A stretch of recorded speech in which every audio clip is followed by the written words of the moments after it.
तुम्हाला असं वाटतं का की तुम्हाला सगळंच माहिती आहे? उत्तर जर हो असेल तर कदाचित तुम्ही अजून शिकायला सुरुवात केली नाही. स्वामी विवेकानंद म्हणतात, स्वतःच्या अज्ञानाची जाणीव असणं हीच ज्ञानाची पहिली पायरी आहे. आपण अनेकदा असं समजतो की आपल्याला लोक समजतात, आपल्याला आयुष्य कळतं, आपले निर्णय नेहमी बरोबरच असतात. पण जेव्हा आपण थांबून स्वतःला विचारतो, कदाचित मी चुकीचीही असू शकते, तेव्हाच खरी वाढ सुरू होते.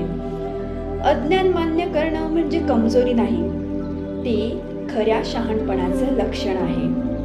शाळेतला टॉपरही नवीन नोकरीत नवशिकाच असतो. एखादी स्त्री जेव्हा पहिल्यांदा आई होते तेव्हाही ती नव्याने शिकतच असते. जीवनात प्रत्येक टप्प्यावर आपण विद्यार्थीच असतो.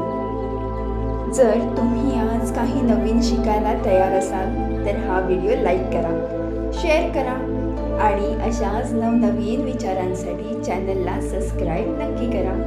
शुभ सकाळ.